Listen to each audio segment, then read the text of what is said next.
This course, Management 201, is an introduction, a survey of management for non-business majors, non-management majors, and in the 7.5-week format, which is what I'm trying to develop it for. It's for the Bachelor of Professional Studies. So it can be used in a lot of ways, and in fact, I am trying to develop this so it's flexible enough that I can present it starting in January in a full course format. I can present it in the summer in a summer session, and I can then do it as a 7.5-week course for Bachelor of Professional Studies next fall. So I have to build mine with a huge amount of flexibility in it to that extent. So if I were just to walk you through the way the students work, the students are going to start by simply clicking Let's Get Started. We're not going to do that this time. I'm going to click on Let's Get Started, and at this point, I'm going to have my welcome Voicethread, which is going to introduce the course. I'm going to talk about who I am. I'm going to talk about the syllabus and the textbook and how they get the textbook and some other things like that. So that's going to be the introduction in my Voicethread. And then I'm going to be asking them to take the online learning readiness of assessment. Next thing you do, take that readiness of assessment. And I've got a link. I have a link here, so they'll be able to simply go out or I will put that in as a web link, so they'll be able to simply go out and get to that description of it. But then they will find that online readiness of assessment on their Blackboard web homepage. Automatically, then from that point on, they're always going to be coming into the announcements page, and that's where I do a lot of the keeping my classes, whether it's classroom or online. That's where I keep my students up to date with where we are.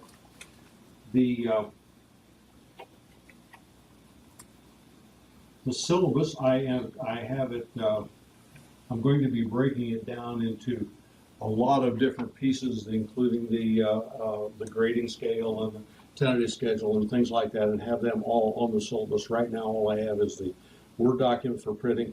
I'm also providing the students with my course mapping so they can see what they're going to be doing in each module, what the learning objectives are, and what and then how they're going to be assessed in each module as well. And Laura and I have worked on that, so I'm feeling pretty good about that at this point. So there are going to be a lot of other items there, just informational items for them.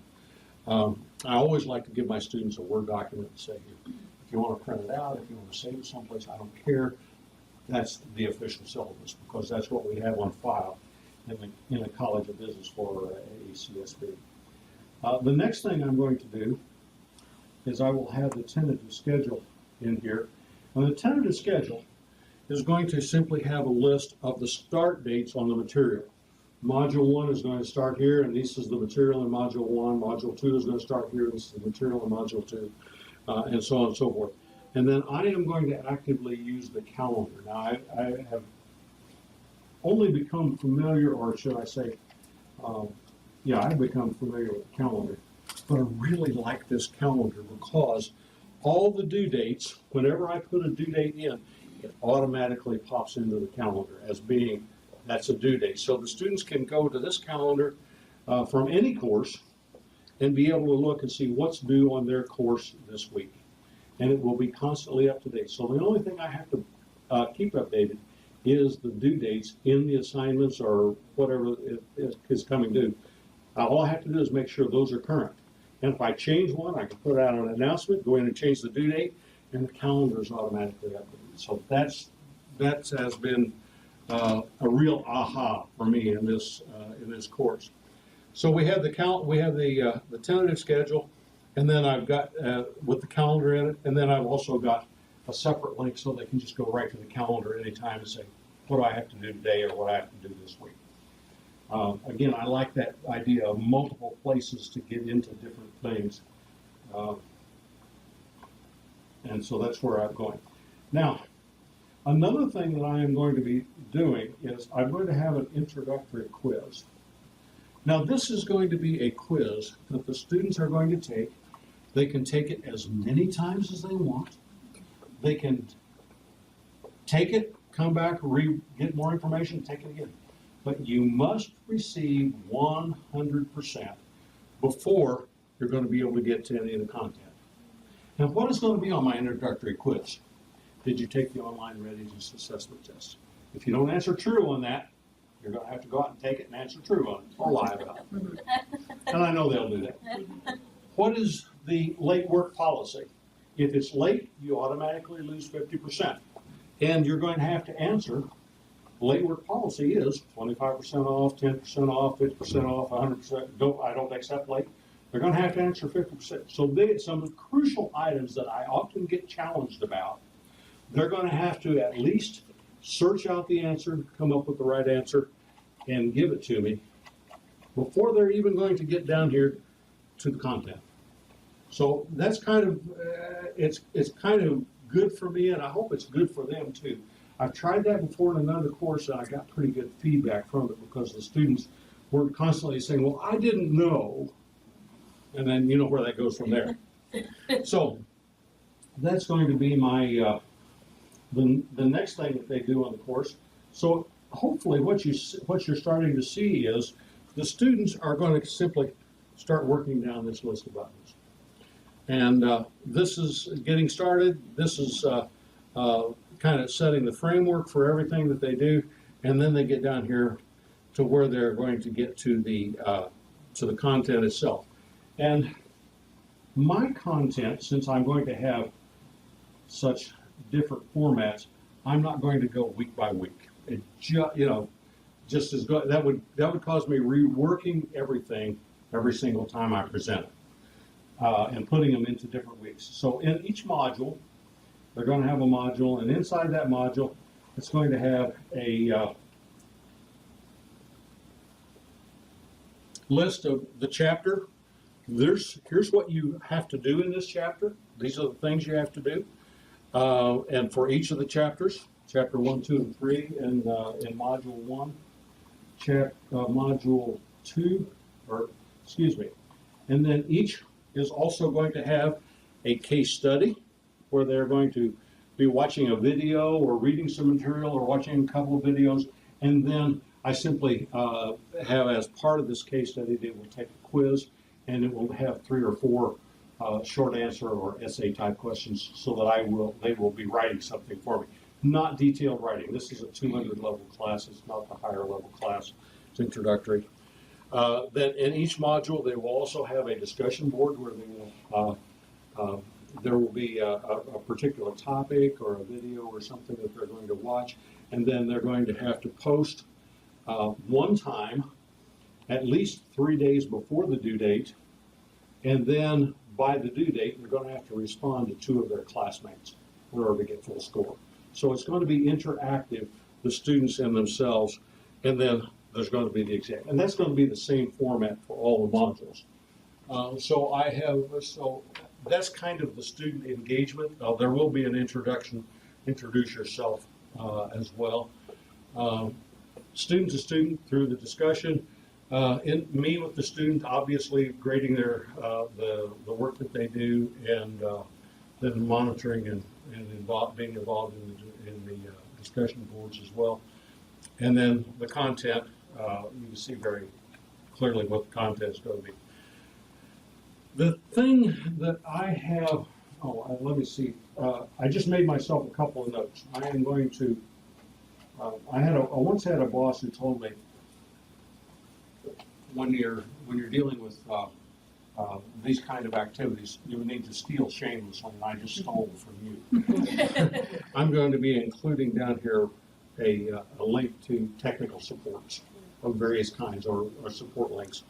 And I'm going to add that in there so that will be in the syllabus, but also if they say, oh, I need some help, here we go. There's a help links. Not just a help button. But the information on the exams, there's going to be a link so that if they want to say, okay, I'm ready to take exam number 1, they don't have to work through all this stuff. They can simply go out here, and that's where exam 1, 2, 3, 4, and 5 are going to be located. The homework that they have to do on a periodic basis on each chapter, again, they're not going to be getting to the homework through the content, although they can, but if they want to, all they have to do is go to MindTap. And it will take them right out. That's the textbooks homework system. Same thing with case studies and discussions. And Laura and I, as we talked about that, I kind of said, well, what if we did this? And we both thought it was really a good idea, especially since there are 4 things that you're going to get graded on: exams, homework, case studies, and discussions. And right there they are. So the students can get to the grade book items right there in that. So that's a couple of things that I think I hope are going to work well for my course design.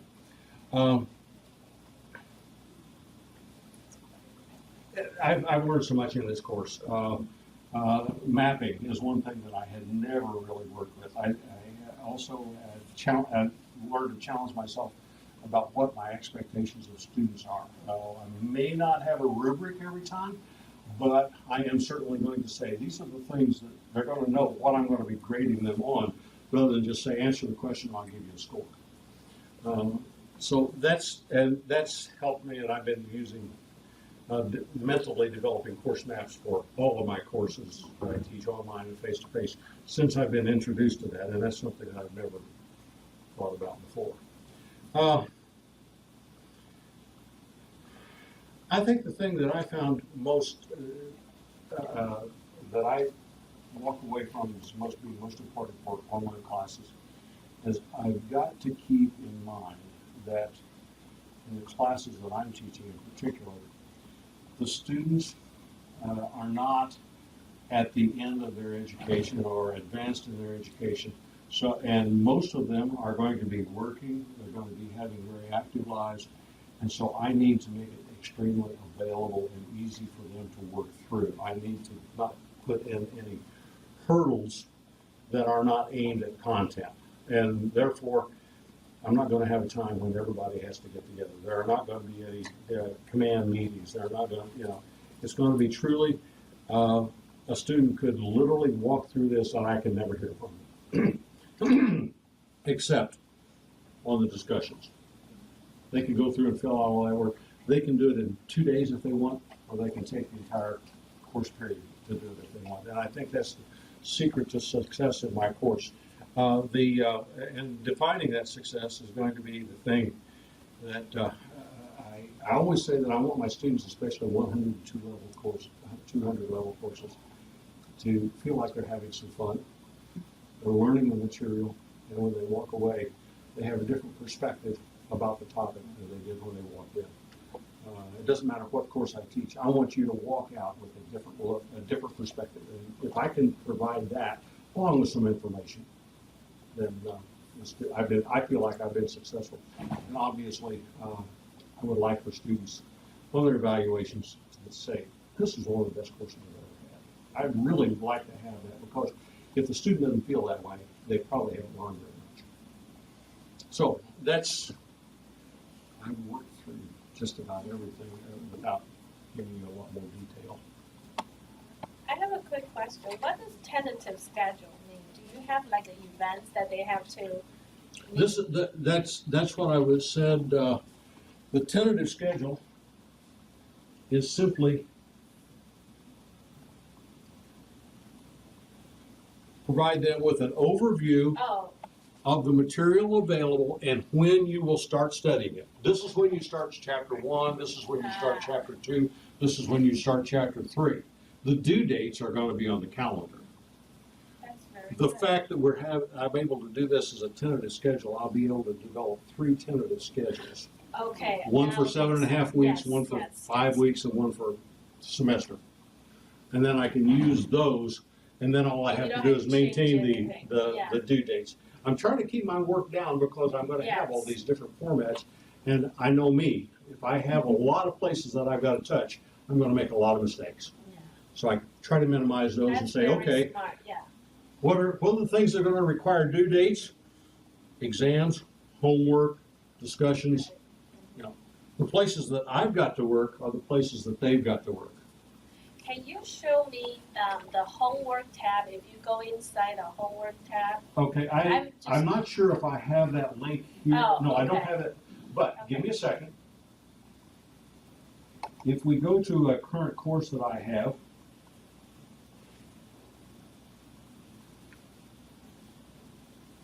and the students go out here and they go to content, and you can see this is the same course. right? And this is vast, this is organized in a very different manner. They have to then go into MindTap material and here to enter MindTap for the fall course. And the student goes in here and then it goes out to Cengage Learning. And at that point, they can go into chapter 1, which is the introduction. And there's a self-assessment that they do ahead of time. That will be done for grading. And then this is actually their textbook. They can buy it in hard copy or they can use it right here online. Doesn't matter. So all your assessments, they actually submitted through this portal On the homework. on the homework. On So the- there's only one link for the homework instead of One multiple. link will get you into all of the homework Right. chapters. See, that one link will get me to this page, which has all of the material in it. Yes. So this is all of the homework plus your textbook. When they're taking an exam, the exam is an exam that I have built and it is in Blackboard. So your tab could be an external link, just link to my tab. Yes. Okay, then that's what I was asking. Yeah. Very So it good. just links right in there. Yeah. And each course is separate. The thing I like about MindTap is also the grades that they get sync automatically in Blackboard. That's nice. So I don't, again, it takes my typing Yes. error out Yes. of the circumstance. Very good. And one other thing, you mentioned Blackboard Calendar, how cool it is. It's so cool, just in case y'all don't know. Whenever you have, and since you're doing homework in here, it may not apply to your course specifically, but you can grade within the Blackboard Calendar too. So you can click on it and it links you right to all the student submissions. So you can grade straight from there. Yeah, that That's really that calendar is, as the more I look at it, the more I learn about it. Okay, Google Docs may be okay, but Right. it doesn't link to things the way Right. this calendar in Blackboard Well, does. this calendar is fairly new. They just updated. I mean, now it's very good, but before they updated, it was terrible. the Bible calendar pretty much is not functional. It required manual entries, as I Right, recall. and I like this, even you drag your assignment to a different date, it updates everything. If It you goes back kinda and mix it updates your together. assignment. Yeah, it's- so handy. Yeah, it really is. I had one question. When you have your due dates in your Cengage, your MindTap, do those due dates also update in the calendar? I don't put my due dates in Cengage because when you put a due date in Cengage, when the due date comes, that homework becomes unavailable to the students. Now you can change that though, right? Well, I could extend it, but then it extends it for everyone. Yeah. So, due date is more or less an on-off switch in Cengage. Yeah. So I don't put due dates in Cengage, I keep my due dates in Blackboard. That's why I'm struggling with that, is why I asked you, because I have Cengage OWL with the chemistry classes, and I cannot put the due dates for Cengage into my Blackboard calendar, so I have to always tell them, Cengage has other due dates. And it will cut off, but you can, well, at least with the chemistry one, you can let them take it for practice, even though the due date is passed, and you can go in and make exceptions. And so I've done that, but what I would like, and if I could, would be have those dates. But those are a lot of dates because with my 107 class, my non-majors class, they really you have to force them to be on it. So they have 3 homework problems due every day, and I'm not going to sit in there and type in 5 assignments per week. And Well, what you we saw do- there that I have 3 graded assignments that Right. they're going to do on each chapter. And there's 16 chapters, so that's 48 different due Yes. dates that I would have to be going Right.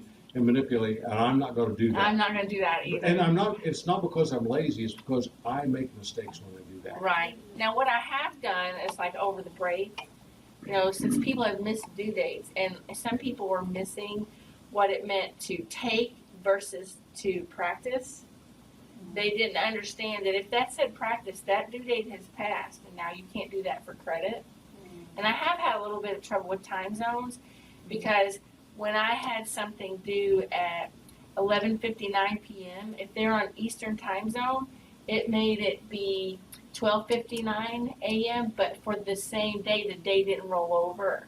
So it made their stuff due a whole day earlier. So I know, it was a disaster because I had people on Eastern time zone, and that I didn't realize until like, You mean that their clock will change to It what rolled- they see in Blackboard? well, what they But the see day in the didn't Cengage, change. Only Blackboard rolled, Cengage it will, yeah. Blackboard rolled the day, but Cengage didn't roll the day. So they had their stuff due a day earlier, and this girl worked for 7 weeks in my class before I realized what had happened. And if she just hit the take button, then none of that counted. So what I have done at the break was I went into Cengage, and it took forever, but I made all those assignments available again, but only for 50% credit because I feel like people should have been on it. Right. You know, but I'm willing to, like, for 50% credit, so instead of 12 points, you can get 6 here. That's another reason I don't wanna use Cengage with due dates. I wanna Right. keep the due dates in Blackboard, so when you look at the Blackboard clock, Yeah. that's the clock we're going by. Right, and Blackboard rolls the day, so if I say 11:59 p.m., then they get 12:59 a.m. the following day, but the Cengage didn't, so I tried, you know, and then she got really frustrated and quit communicating with me, and I can Maybe totally we'll see. set it at Eastern Standard Well, Time, I- 11:59. And what we Let me- did with let me- Kathleen and Olga's course, they do Math 114, they sync with my Math Lab. Mhm. They have a calendars tab, so they have assignments in Blackboard and assignments in my Math Lab, because there was a way to not just bed, but have a link Mhm. that links them to the calendar in my Math Lab. Right, well, they had the And- calendar, but like I said, the time zone thing. So the Right. people that were on like my students in Arizona, they're loving it, right? I mean, their stuff is due at like, 7 p.m. and they're fine with that. Right. But, You know- the Eastern one, that was really the problem. I guess this comes with my gray hair. We're dealing with big people. If they can't deal with time those differences, unfortunately, that's their problem. Well, To a great extent. If I explain all times are central time right, with USI, and if they make a mistake and they say, oops, I made a mistake, you made a mistake. right. But 50% credit. when she rolled that time zone up, see, it would change the time automatically when her due date was. And because her computer was set at Eastern time, she lost a day. So, like, I tried to communicate with her and say, can you at least, for the duration of the course, set your computer time up to be Right. Central Time? So we can avoid that, because, but by this time, she's so frustrated, she's not doing anything anymore. And that makes me feel bad, but at the same time, I'm like, well, 7 weeks in is really a bad time to Right. realize what you've done. You can only You can only do so much. You can only give students pablum for so long before they've got to get down and start I eating know, food. and I felt like it was the right thing to do, to have the things due every day, because in the past, no other way I've done it worked. I couldn't have it due before the exam, the day of the exam. I couldn't say they're due at the end of the semester, they're due at the end of the month. Nothing was working for them, nothing was making them do it. They would all just skip it, but boy, I tell you what, I have gotten some really good homework scores this term, because I said 3 problems due every day. Don't want to hear it. Thank you. Great job. Thank you.